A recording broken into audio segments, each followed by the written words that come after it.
देखिए, ये है वो अभागा नौजवान जिसकी जिंदगी का सूरज दूसरों के घरों को रोशन करते करते हमेशा के लिए अस्त हो गया। अभी नौजवान था, 30 साल उम्र बताई जा रही है। कुछ वक्त पहले शादी हुई थी, 14 महीने की बच्ची है। लेकिन अफसोस कि उस बच्ची के सिर से पिता का साया उठ गया। ये चला गया, लेकिन जाते जाते 3 लोगों की जिंदगी बचा गया। ये परिवार का कमाने वाला बेटा था। 2 भाई हैं, दोनों जुड़वा हैं, लेकिन भाई को खोने के गम में अब दूसरा भाई पूरी तरह से तड़प रहा है। कह रहा है कि लापरवाही ने मेरा भाई छीन लिया।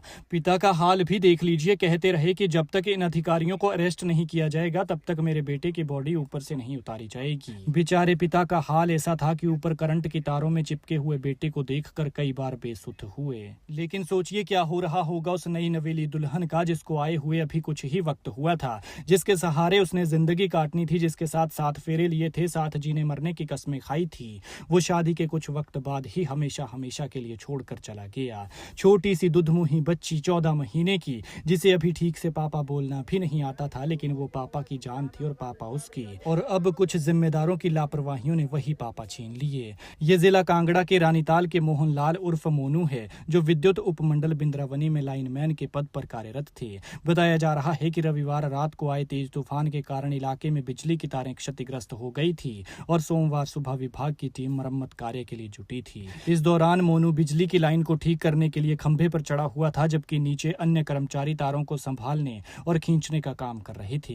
मरम्मत कार्य शुरू होने से पहले लाइन बंद कर दी गई थी ताकि कर्मचारी सुरक्षित तरीके से काम कर सकें, लेकिन न जाने इसकी बदकिस्मती या फिर लापरवाही की कहां से ये लाइट आ गई। काम के दौरान अचानक लाइन में करंट दौड़ गया। बताया जा रहा है कि किसी स्तर पर बिजली सप्लाई दोबारा चालू कर दी गई, जिससे पूरा सिस्टम अचानक एक्टिवेट हो गया। नीचे काम कर रहे कर्मचारियों को जैसे ही तारों में करंट महसूस हुआ तो उन्होंने तार छोड़ दी, लेकिन खंभे पर मौजूद मोहनलाल को संभलने का मौका तक नहीं लगा और वो हमेशा हमेशा के लिए इस दुनिया से चला गया। मोनू की मौत के बाद मौके पर खूब हंगामा हुआ। परिजन अड़े रहे कि उच्च अधिकारियों को गिरफ्तार किया जाए।